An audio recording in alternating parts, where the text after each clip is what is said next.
Welcome to the Develop Yourself podcast, featuring my dad, the best coder ever. The problem with 99% of the advice you read about interviews online, and especially on LinkedIn, is that they only apply to the top 1% of all companies out there. So when you read about how to pass an interview, it almost always includes whiteboard, data structures and algorithms, and how to get into Google or Netflix or some massive company, which 99.9% of developers do not work for. So what I want to go over today with you, because I like you so much, is your junior developer interview guide. You could easily also call this the mid-level developer interview guide, or potentially even the senior developer interview guide. You can really maybe call this the interview guide for the 99%. And I want to go over some things with you, just hard-hitting, practical stuff you can do based on my experience doing tons of interviews, both as an engineering manager, as a software engineer, and working with hundreds of people over the last 11 years to land roles in tech. So what are we going to learn? The screening call, the behavioral interview, the React question you're going to get, how to prepare for JavaScript trivia, take-home exam tips and tricks, how to manage your anxiety if you're neurotic AF like me, what you should absolutely not do. And yeah, we are going to go over a little bit of DSA basics and just some resources that you can use. But first, why even trust me? Who am I to tell you anything about how to pass interviews? What do I know? Here's the thing. My experience is by nature limited. I am one human being. But over the years, I've talked with around 800 developers through 15-minute phone calls. Don't ask me why I did this or how I found the time, but I did, and I can prove it to you if you really want to see. You can also schedule a call with me in the show notes, because I'm crazy like that I like to talk to people and genuinely hear what they're going through. These are 15-minute calls. 99.9% of them have been pretty cool, to be honest with you. I haven't met too many weirdos out there. But that being said, I've learned a lot about what people are going through when it comes to tech interviews and a lot of the nonsense that you hear online. A lot of people do get whiteboard stuff depending on your part of the world. I've talked to people all the way from Nigeria to Italy, mostly in the US, and I've heard all the stories you can imagine.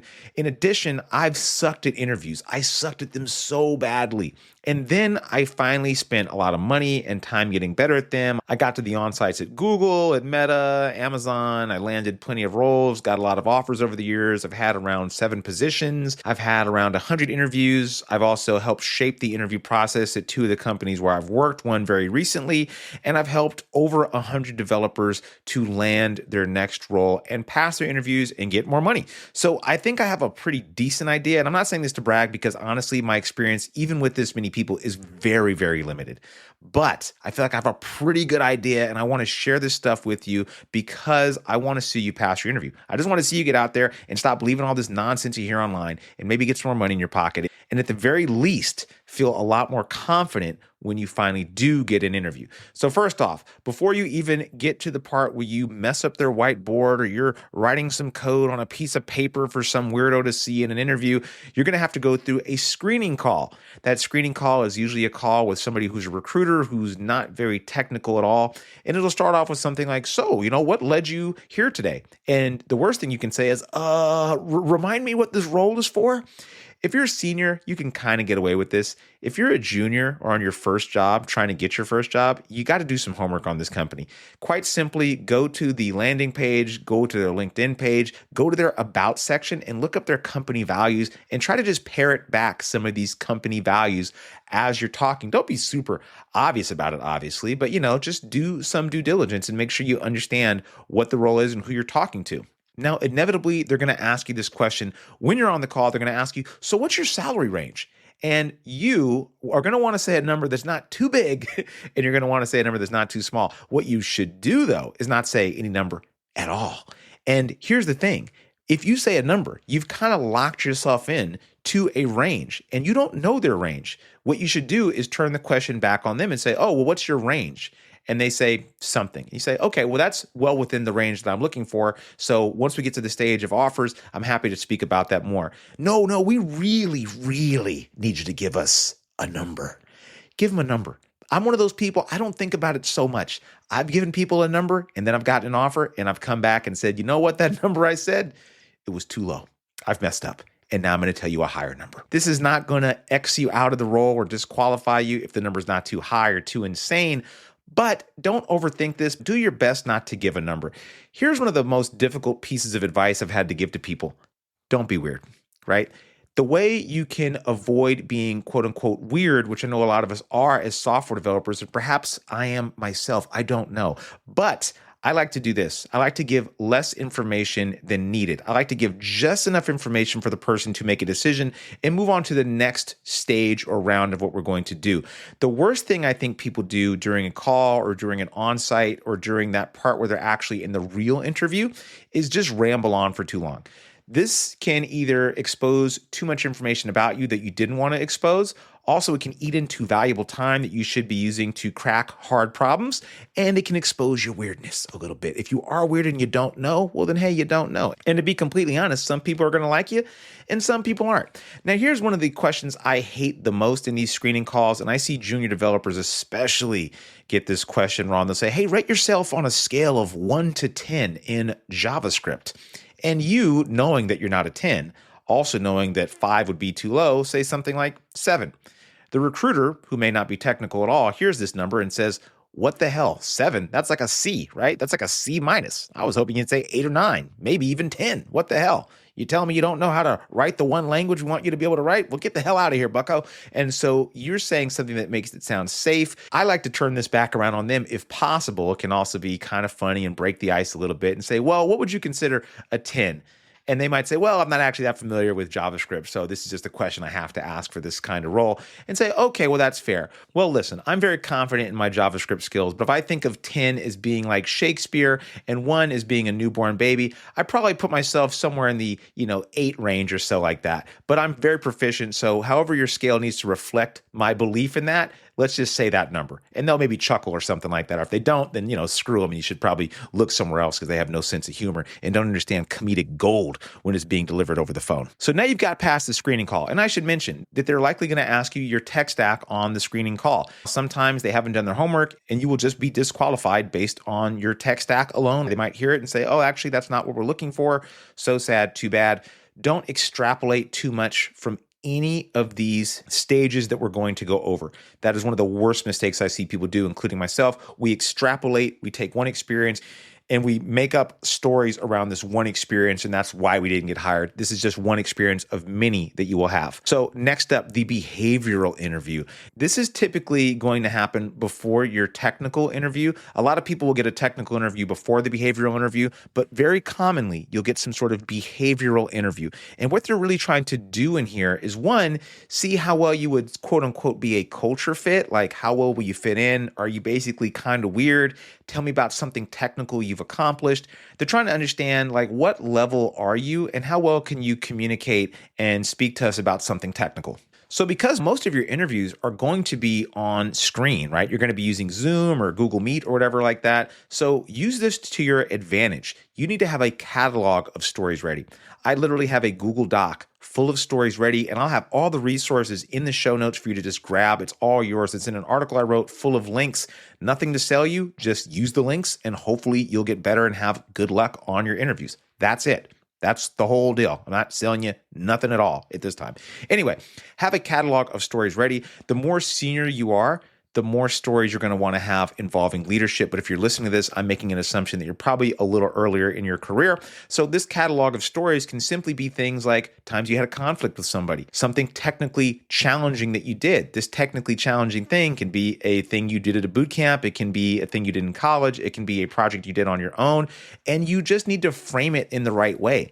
I might not just offer too much information like, oh, well, at this boot camp I took that nobody's ever heard of, I built a movie finder. That's not an interesting story. What is an interesting story is anything where you can use this framework, PAS, problem, agitate, solve. I'm sure you've heard of the STAR framework, and if you haven't, that's well documented, and you can find all sorts of information on how to craft a STAR story.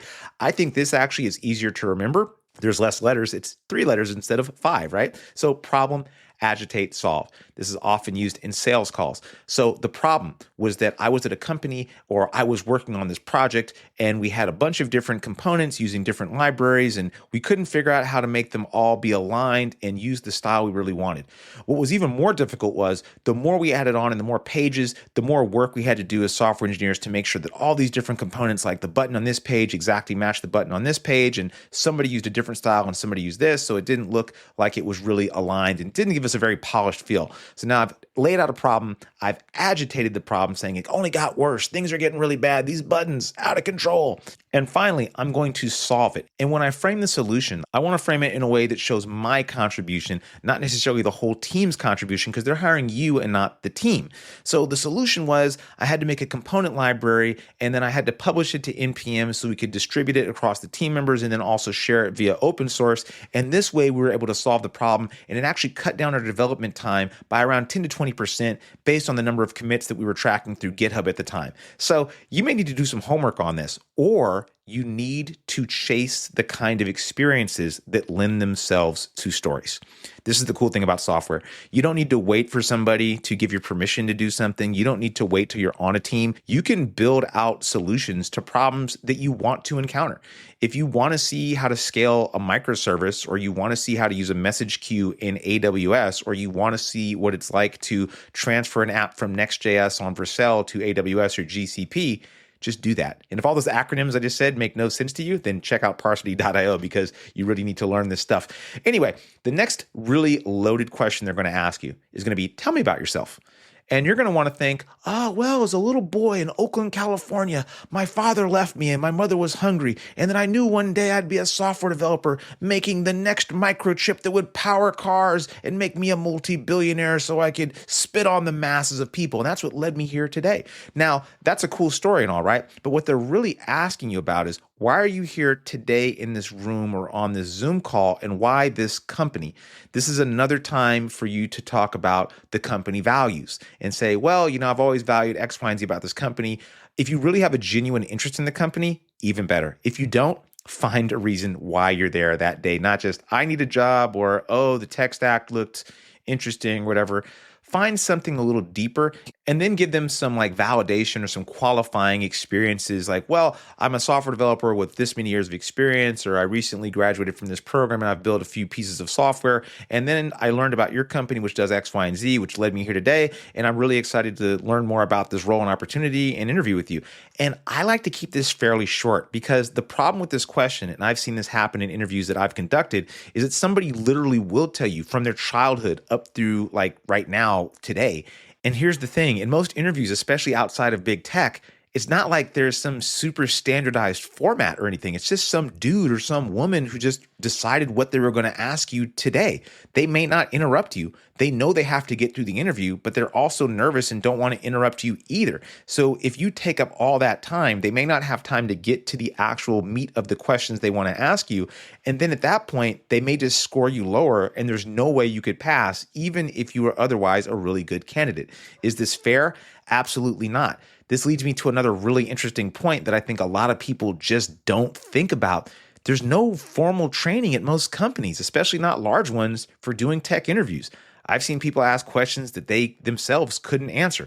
I've unfortunately asked questions that I had no business asking in the past, and I'm a little embarrassed to say that. And I've certainly been nervous when interviewing people and forgotten to ask certain things or let them ramble on too long rather than trying to keep them on track to finish. So let's get to the technical portion of your interview, which I know everybody is the most interested in, even though honestly, it can be less important than you really think. But there's one question or one type of question or format that I've seen over and over and over.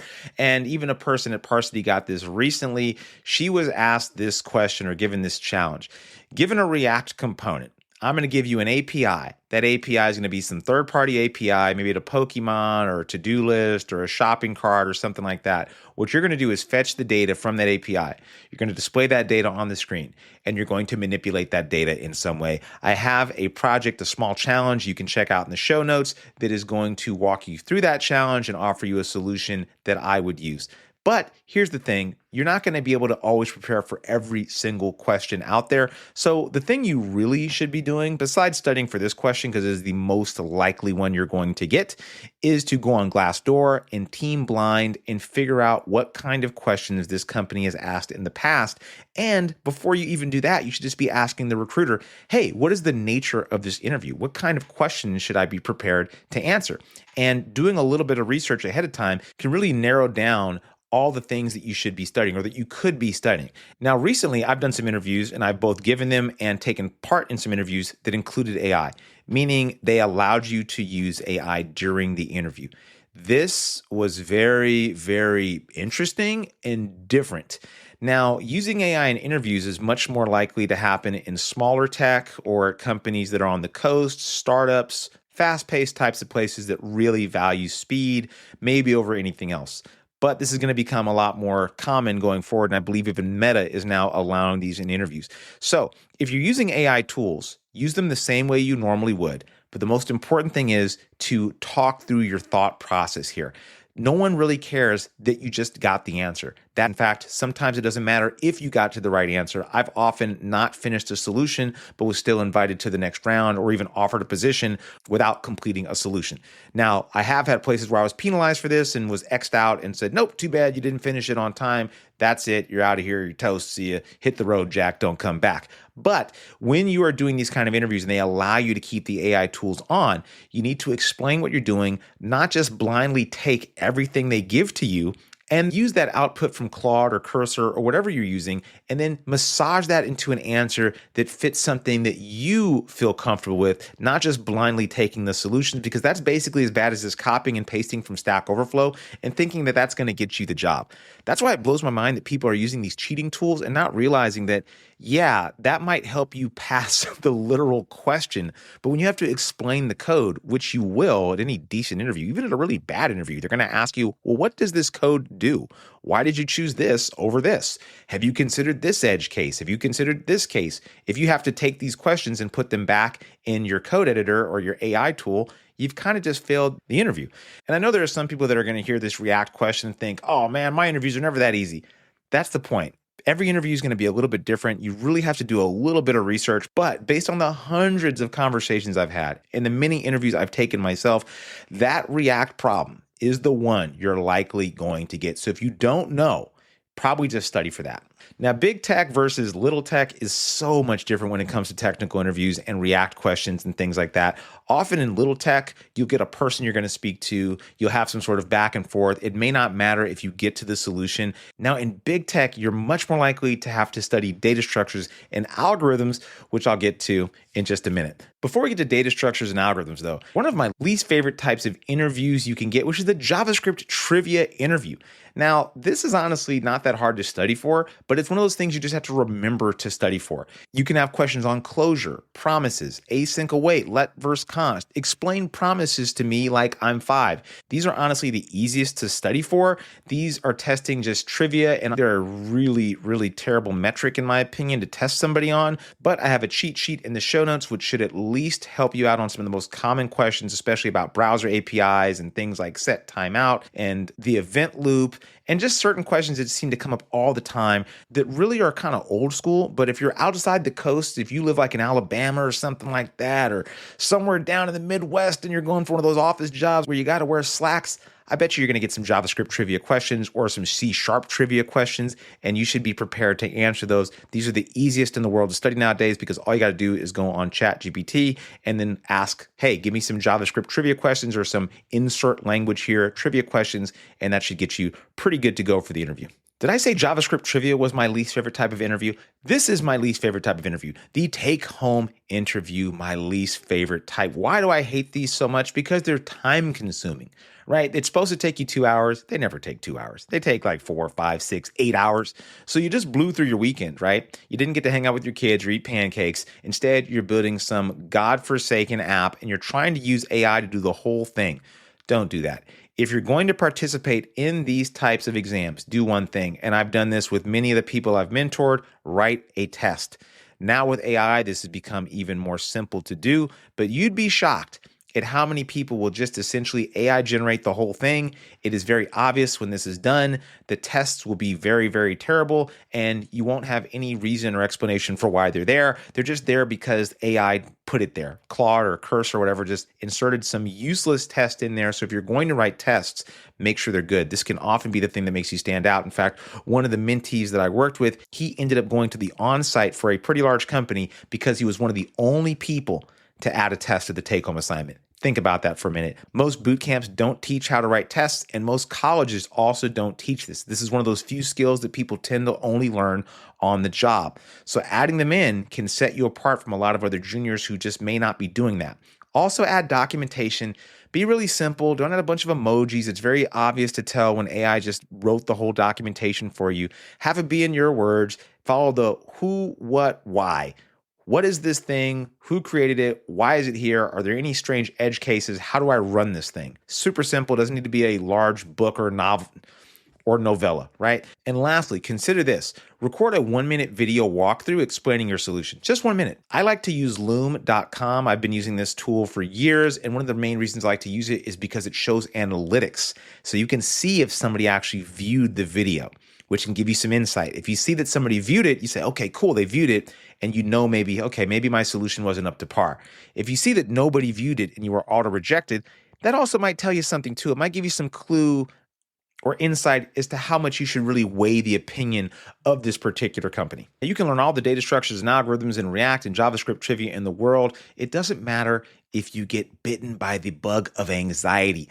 I literally had a panic attack during an interview. I'm not being hyperbolic. I literally had a panic attack. My heart felt like it was jumping out of my chest. I've honestly suffered from panic attacks for many years. It's an unfortunate side effect of my previous life, you could say. Anyway, I had a panic attack and I felt like I was maybe about to have a heart issue at that point. I had to ask the person at the time to restart the interview. Very embarrassing. I still got the job, but it was not an experience I will ever forget. So the problem with tests and interviews in general is not that you don't necessarily know the answer. That certainly could be part of it. It's weird, right? This is an unfamiliar situation. The only way to fix this is through repetition. Think about this. When a skydiver for the first time goes out, they're probably freaking out. If you or I went skydiving, then we'd freak out. We'd be jumping out the plane and be like, oh my God, I'm going to die. Now, if it was your job to do skydiving and you did 4 dives a day and you did this 300 days a year and you did this for 10 years, it would be boring, right? You'd go to work and be like, ugh, can't wait to get off work and not skydive, right? It would just be boring. So interviews can be taken the same way. And that's how I thought about them. I said, why do I have a panic attack when I'm doing these interviews? Why am I freaking out so much doing these interviews? It's not normal. How do I make it normal? Do them all the time. And so this worked for me. I do interviews at least twice a year. And I mean like the real deal interviews where we're actually interviewing for a job. And I do mock interviews at least a few times throughout the year as well. I use Pramp.com. I've heard really good things about interviewing.io. You practice with strangers. The goal is to make the weirdness of the interview just feel normal. So that way you're in the interview and you're not freaking out. Your nerves aren't just going haywire because you're at least used to either failing in front of somebody you don't know and realizing it's not the end of the world, or maybe you've passed in front of somebody that you don't really know and you feel a lot more confident now. But you must do mock interviews. And if you're a little bit too nervous to do that, then do that React challenge by using this link in the show notes that I have here and record a video of yourself just going through the problem. You don't have to show it to anybody, but if you can't explain it, this should give you some insight into some gaps in your knowledge that you can just go in and fill. So what do you absolutely not do in an interview? A lot of junior developers do this, right? They just play up, I'm a junior, so, I'm really ambitious and I want you to take a chance on me and all this kind of stuff. The problem with that is no one wants to take a chance on you, right? Don't play up the fact that you're a junior or an outsider. This can often hurt you more than it can help you. I'm not telling you what I think is right. I'm just telling you what I think is reality. And I can tell you, if you're in an interview and you're essentially asking the person to take a chance on you, you're hurting your own chances of being hired. Also, the junior title is basically beginning to disappear a little bit. And this isn't because people don't need juniors. It's because people know that when you put the word junior in front of a job, you're going to get twice the amount of applicants. I literally saw this at one of the companies where I worked in the past, where we put up an ad for a junior developer. We got 1,000-something applicants. I asked the HR person to just take the word junior out of there. She did. And we got a few hundred people the next time around. Now, the job was no different, just the wording. What does this tell you? People are filtering themselves out of jobs before they even get there. They are seeing a role that they should be qualified for, looking for the word junior and not finding it, and then bouncing. Don't do that. The worst thing you can do, in my opinion, especially earlier in your career, is to play up your juniorness or ask people to take a chance on you. The other things that you shouldn't do is go in blind. Do not just assume that you're going to go in there and have a question about binary search trees or linked lists or something like that. Don't make assumptions. Make sure that you have asked, what am I going to be interviewed on? If they will not tell you, do some research on Glassdoor and Team Blind and see if you can find the types of questions they've been asking. Okay, and very lastly, I saved the worst for last because data structures and algorithms have been written to ad nauseum online. You can find every freaking data structure and algorithm for every interview that you ever want to know. Do you know why people don't pass interviews? It's not because data structures and algorithms are so difficult to learn. It's because people are learning random things instead of the buckets and patterns of problems and how to match these patterns to unstructured questions, right? No one's going to tell you in an interview, hey, use binary search to figure this out. They're going to say something like, we have a partially sorted array here full of numbers from some sort of calculation we're running. It's partially sorted, and we want to find the highest and lowest numbers of the day or something like that, some stock ticker type of algorithm or whatever. You should probably hear, oh, sorted, partially sorted, array, binary search, boom. That is your clue to use binary search. Or if someone says, we want to find the closest path between two different points in a network for a person doing routing or something like that. You say, oh, a network, finding the closest path. That would be breadth first search. Or maybe I would need to use an adjacency list or something in a graph or something like that. You just know from hearing it, you have a pattern that matches to the type of problem. So how do you build up this intuition? So first of all, I would check out a few core data structures and algorithms to know. Binary search, searching and sorting algorithms like bubble sort, insertion, merge sort, quick sort, how to deal with arrays and linked lists, how to traverse these and look through them in your primary programming language. Learn about trees, binary search trees. Learn about graphs and traversal patterns like depth first search and breadth first search. Learn when to apply each. Build these data structures from scratch. Try to really build them from scratch using your primary programming language. If you're trying to figure out binary search, write out a problem that allows you to explore how to use binary search. If you want to know how to build a linked list using JavaScript. Same thing with trees, and binary search trees.